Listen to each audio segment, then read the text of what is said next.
Hey, everybody, and welcome to another amazing episode of the Power Women in Insurance podcast. Today, I have Sarah Muniz, and you know what? She was on our podcast last year, and we were so honored because she and I were just talking that she has this wonderful book out that we're going to talk about, but it was released about a year ago.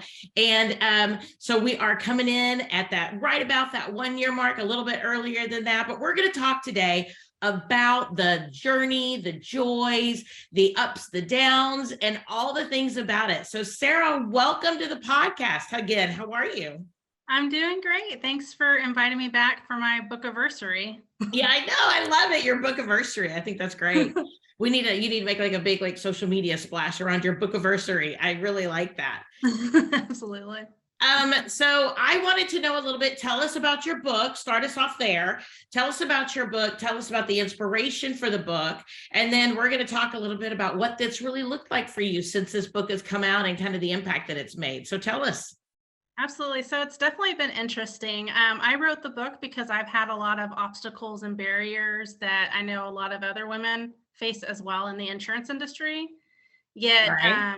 a lot of leadership is saying that there's not enough talent. So my argument is that the talent's here. It's just not being discovered, fostered, and mentored the same as it would be for men. And so I really wanted to share the different stories of me and other women that have faced challenges, but also the success stories to show that women can be successful in leadership roles. They just have to have the correct opportunities and be mentored, that type of thing. So it's been really interesting. Undiscovered Voices came out in January of last year. And I've had so many women reach out to me and tell me that they felt alone in their journey. And they kind of felt like, they're like, I always thought it was my fault that I couldn't push through a certain point. And now I realize that it's a leadership problem that needs to be fixed. And they told me it made them not feel alone anymore, that they had a community, that it was happening to, a lot of women. So I really liked that the stories resonated, and I had a lot of people tell me that they read the book in a couple of days, because once they started, they just kept on wanting to know more and more information. And it was a kind of like a journal for me in a way. Like, it really did a lot of healing so that I could see where my cycles have been, and maybe where I can start focusing on breaking them. And I have a lot of women reach out to me and ask me, like, how do we get past this? And my answer is, I'm still trying to figure it out myself. Yeah. It really has to come from the top, and they have to see that there's a problem that needs to be corrected. It's been and I've had some men who have started off as allies and then changed their mind depending on who their audience is. So I've had some interesting things happen there. But I've also had some men who have been like true allies, which has been really cool, and telling me that they really enjoyed being able to see what the industry is like from a woman's point of view. Yeah. Yeah. Because I don't think that's something a lot of people talk about, I mean, from a woman, especially men, because people hang out with people that they're like, right? A lot of men hang out with a lot of men, right? And I don't think women speak up about the things that are going on in the industry, or at least their feelings about things that are going on in the industry as much as you would think. So, I think that's interesting that maybe, your book has been a way that people could really connect with, knowing that other side of the conversation. Absolutely. Yeah. And there hasn't been a book that has been as transparent as far as I've seen, right? With different situations, and then also with solutions. But I think really the personal stories is what draws people in. And then I have a lot of research to back it up, but of course, personal stories are always more interesting to see what the journey's like. And it's been humbling to have people reach out and either, look up to me, which I'm kind of like, well, I'm not sure that I'm the person to look up to.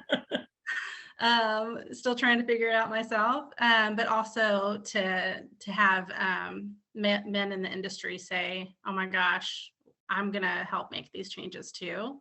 because the book's all about collaboration. I really wanted it to be collaboration, that we all work together to make strides for the next generation, and that was a big part of my book, was talking about how Gen Z views insurance and how to attract more. And if we're doing the right things and there's equal opportunity for all, then that's going to be attractive to Gen Z. But if they're seeing struggles for different genders or races, they're going to be less inclined to want to join us. Yeah. Yeah. So interesting. So, okay. So you came out with the book last year, and just for all of our listeners out there, it is called Undiscovered Voices. And I would love to know kind of where some of these conversations have really been able to take you, because I love exactly what you just said, which was the concept that, maybe men didn't hear as much about women's perspective on this. Have you seen, because I mean, you've been able to speak at multiple different podcasts and meetings and conferences and different things like that. How have you seen this message really being received? Are you seeing that we're increasing that conversation around this topic about empowering, being better leaders? Because I think being a better leader is something, like you said, we need to be aware that we need better leaders. And then number two, we also need to be open to their leadership. And have you been able to have some really good conversations around that and what that would look like for the insurance industry and how we can be better leaders in the insurance industry? Yeah, absolutely. I've been on a few panels, and mostly everything's been online this year. I do have some conferences I'm speaking at next year in 2023, which I'm super excited about. But I've been able to really voice what's going on and share my ideas. And for the most part, most people are really receptive. And some of the panels that I've been on, it was actually male-owned companies that they wanted to have a woman's DEI kind of panel with different women with different backgrounds and hear their stories. So that's been really cool. So before I wrote this book, I would say that nobody really knew who Sarah Muniz was. I didn't really have a voice in the industry. And so it's been really exciting to be able to share my voice and be someone who is more known for helping others, because that's really, where my heart is to make sure that we can help one another and make the industry better. Absolutely.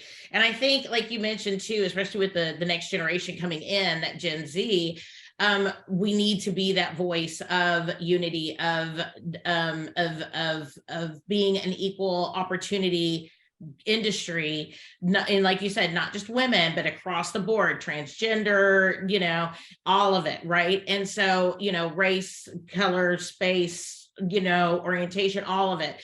And how can we as an industry be in that space? I think it starts with having these conversations. I think it starts with being in this space for this type of conversation around a table. But what beyond a conversation can we do? What organizations can we partner with? What can we do to help our agencies, our space, to be more aware of these challenges in the workspace? So I think it starts with listening.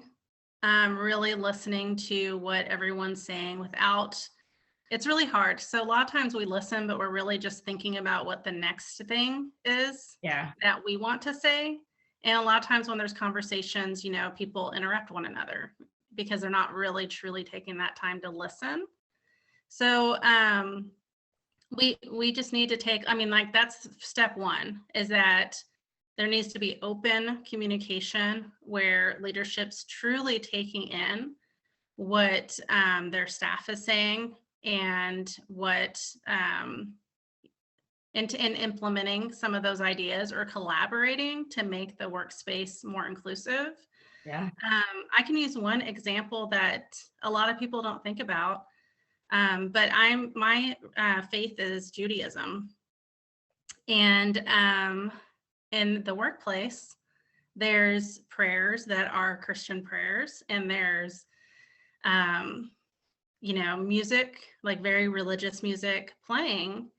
And that makes me not feel included. It makes me feel like an outsider. So a lot of like, there's little things that unless you tell your leadership, and you have to be not afraid of their reaction too, because if leadership reacts like, oh, you're just being sensitive, then you're not truly listening to how that's making someone feel in the workplace and how to make it more inclusive for everyone.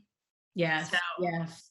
that's just kind of like an outside of the box, kind of, not really outside of the box, but just something that a lot of people don't think about, especially in Texas, you know? So, and then, you know, if people are if your leadership is going to play golf with clients all the time, and I'm not saying that women don't play golf, but it tends to be a sport that more men play. That can also be a way to exclude women from the event in a sense. Right. So or a lot of companies I hear do like what is it, cigar nights or like whatever, you know, they do things like that are more male oriented. So really being able to look at the culture of our agency or of our space, whatever business we're in, and being able to take a look at those items that might be more gender specific or might be more personal belief specific, to where then you know, I think sometimes we don't think about the fact that we can make somebody feel excluded from the group by certain, you know, things that it might not even come up in people's consciousness. Absolutely. We have to be really aware of, you know, our surroundings, how we deal with things, how we talk about things, and be also aware of body language too. Because I think if we're in an environment and somebody, you know, I mean, if you're on, you know, YouTube, you can kind of see them kind of like they lean back, they kind of cross, you know, they can kind of close off their body language too. I think if we not only listen with our ears, but listen with our eyes, we can see if maybe somebody's a little bit more uncomfortable, if somebody's maybe a little bit, you know, just disconnects from the conversation. That's one thing I do, is whenever I am uncomfortable with something, I'll literally just start staring off into nothingness, and I just disconnect emotionally from the conversation, and I just don't engage. And my husband calls me my resting bitch face. I mean, it's one of those things where it's like, I'm just done, and I'm waiting my turn to be able to leave this space, right? And I don't think that we pay attention to things like that. Like, we can tell if somebody, I mean, people pick up their phone all the time anyway, but if people really like all of a sudden start really engaging with their phone, or if people try to find an outlet that they feel like they can disappear within, you know, maybe they're uncomfortable, and maybe that's something we need as leaders to be able to pay a little bit more attention to very intensively. Absolutely. Yeah. And the safety of the workplace is everything, I believe. I've been in very toxic workplaces, and feeling unsafe really changes the culture and the dynamics and the inclusion. I mean, you can't have any of that if it's not safe. It's not a safe space. True. I completely agree. And I think that we as leaders, we need to be very aware of that. But then I think we also need to be able to pursue leadership training, leadership conversations, because I don't think we can become better leaders unless we get outside of our box, and we can maybe read a book like this one, right? Maybe go to a leadership conference, maybe listen to podcasts about leadership. Brene Brown has great leadership podcasts. Dare to Lead is a great podcast, and it talks about doing the hard things to be able to take care of our people, to be able to lead. The leader has to do the hard things. And it might be that we need to watch our team. We need to listen to our team. Maybe we need to go on in and have a conversation with a team member and say, hey, are you okay? Did this make you uncomfortable? And, but I think pursuing that education piece for being a leader is really important as well. I think it's something that people need to pay a lot of attention to. And I don't know if in the insurance industry, we do pay enough attention to the concept of that. We have all these certifications and all these, you know, all this education that we have in the insurance industry. We go to all these webinars for all these carriers on their products, but there's really nothing in the insurance industry that you have to participate in to be put in a leadership position. And I think people need to educate themselves on being a great leader. Absolutely. There's so much responsibility that comes with being a leader, and really doing the best job by what you're saying, being educated. And also, there was something that was said to me when I first started in the industry, that you aren't truly a leader unless you can have duplicate yourself. Like you can show somebody how to lead and how to duplicate what you do, and maybe even be better than you. And so if you're able to duplicate yourself over and over again with other people by mentoring them, that's when true leadership, and you're truly putting yourself out there to make someone better, because that's what a true leader does. They're always trying to make others better, which makes your organization stronger, and happy employees stay. True. There's no reason, and we all know that December and January is high recruiting months for a lot of companies in insurance. And if your employees don't feel comfortable or safe or heard, they're more likely to engage with those recruiters, rather than if they are happy where they're at and they feel safe and they feel like there's a career path where they can move up, you're going to have such fantastic retention. And then they're going to, tell all their friends to come in and join the organization too. So that's how you create a talent abundance. Oh, I love that. Talent abundance is by being able to do that. And I agree with you. If we can mentor, that's the difference between a manager and a leader, right? As a manager manages activities, he manages the day-to-day things that you're supposed to be doing, right? Your key performance indicators, your whatever it is you're supposed to be doing.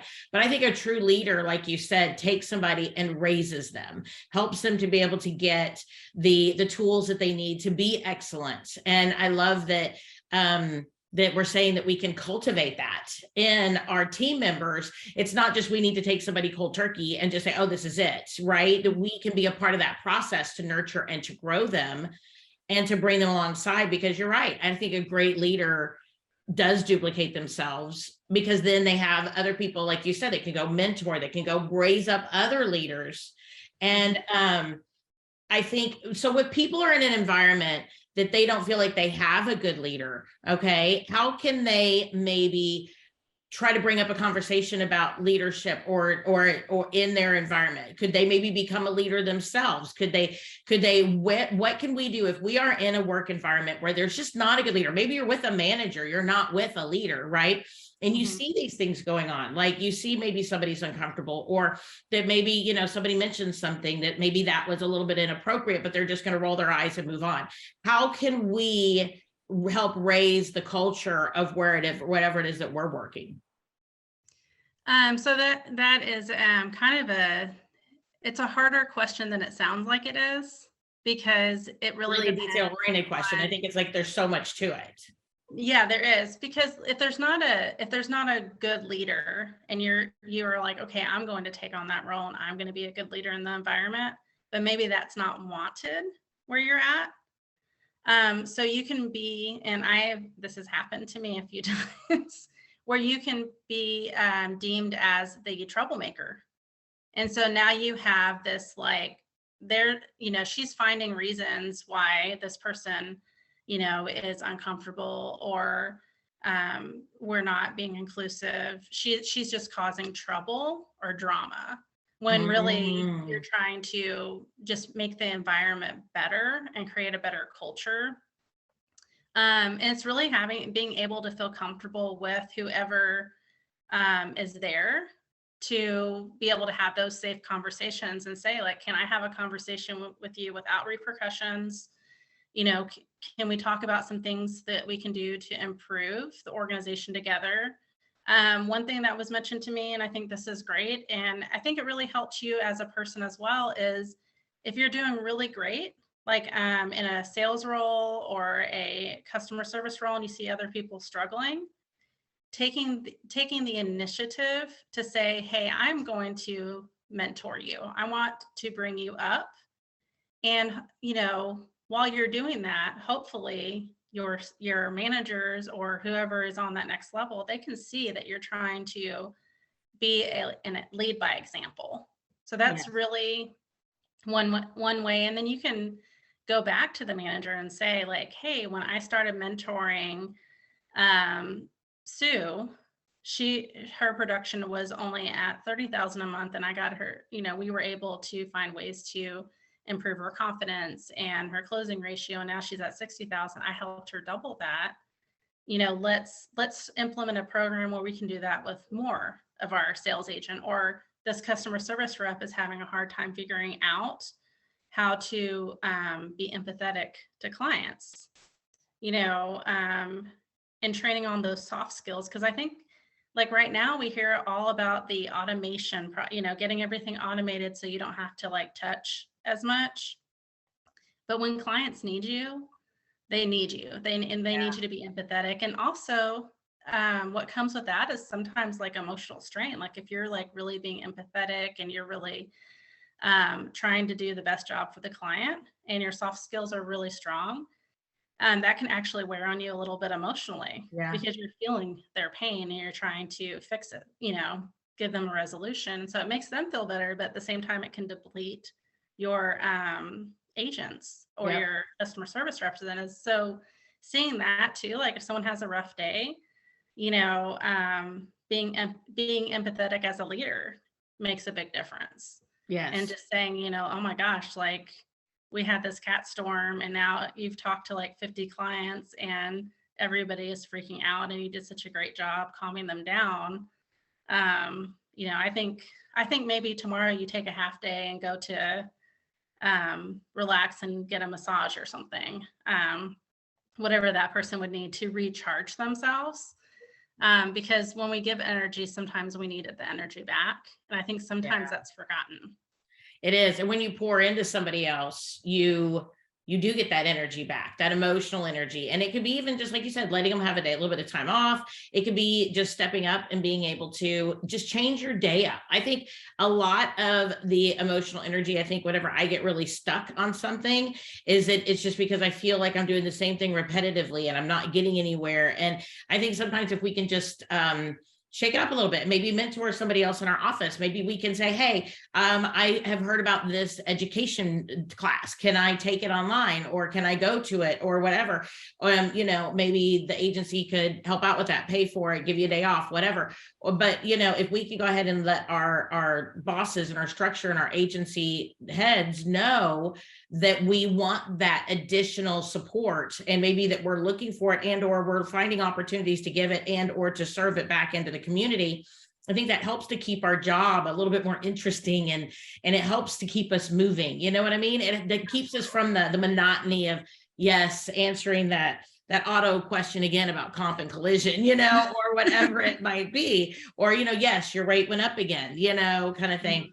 And I think we have to shake it up a little bit. We have to shake it, and we have to initiate it. Maybe if we could just go to, the National Alliance website and find courses that we can take. If we can, maybe just do personal development stuff, right? Like there's that masterclass app where we can learn all sorts of things about leadership and empathy and all those other types of things. And I think that as individuals, if we want leadership, sometimes we have to step up and we have to show the leadership, maybe even show that it's needed, because then maybe somebody else will step up next to us and be able to help the next person. To create that culture of assistance and empowerment is really, really important when it comes down to, even if we're not in leadership, we need to be able to take that perspective. Absolutely. So what is the most shocking thing that you have gotten from this book experience? So we already almost a year out. Do you have any situation, conversation, instance, thing that you kind of went, ooh, that surprised you about this process? What kind of surprised you about the book, the release, the people? What surprised you the most? So I think that getting the feedback from some of the women that have read it, and them saying that a lot of things that I've gone through, they're going through right now. So I've had I had someone who reached out to me and was like, oh my gosh, I got let go. I'm pregnant and I just got let go, because that happened to me in my story. And she's like, I didn't know what to do. And hearing your story really resonated with me. So that was shocking that still in 2022, we're still hearing that story happening. The other thing was I had a supervisor that she worked at a pretty large company, and she was saying that she found out by accident that she was getting paid 60% less than someone who had been there less time than her. Really? And that's less huge. time. 60% is huge. Yeah, it was huge. Yeah, like it was a huge. And so that was surprising to me, because I know there's a big discrepancy a lot of times, especially even when women make it into leadership roles, a lot of times they're paid less than the men in those same titles or leadership roles.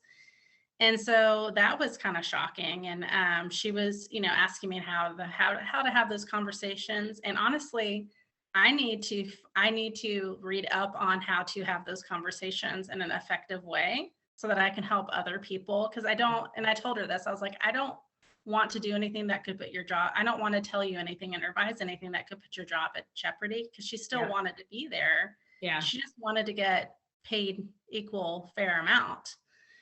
And then, I had someone else that, like, their title, like all the women at the company, their titles changed. They got knocked down from like VPs to just like a regular. Just the women? Yeah, it was just the women, and then the men kept their VP titles. I don't think that they changed their pay, but just changing their title changed their authority at that company. Yeah. So it's just been like, I know that these problems exist, otherwise I wouldn't have written about them, but it's just still so surprising. And it's surprising that I hear from women from all over the US. It's not just Texas.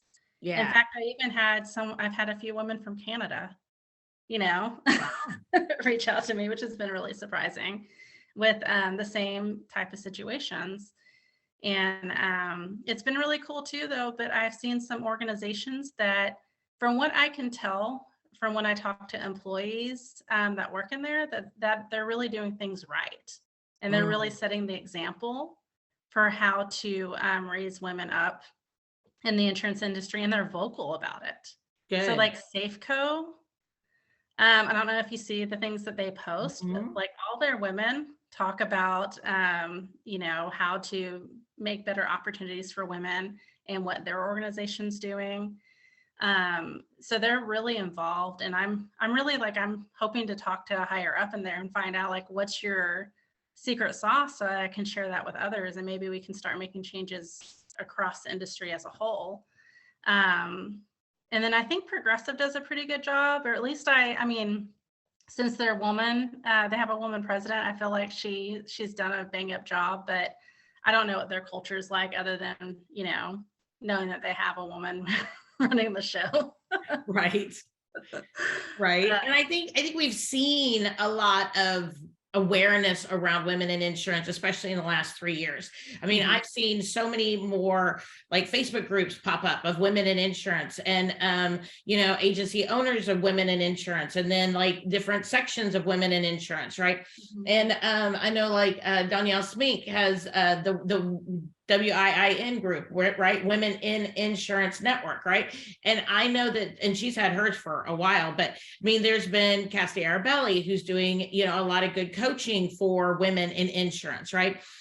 I just see so much more awareness around this, but yet at the same point, we have so much more to be able to do. Because I mean, I still encounter people reach out to me via the podcast and so forth. They're like, oh my gosh, I loved whatever the topic was, and this really spoke to me because it's something I never hear talked about in the insurance industry. And for us to be able to get on out there and use our voices through the groups, to be able to engage, to be able to work directly with our teams, to be able to recommend some of those groups maybe to our team members, to be able to say, hey, go out there, get the support, even if it's not here where we're at right now. Today is not our forever, right? Like, we don't know, we might change jobs, we might change different things, but if we don't take personal responsibility to get that,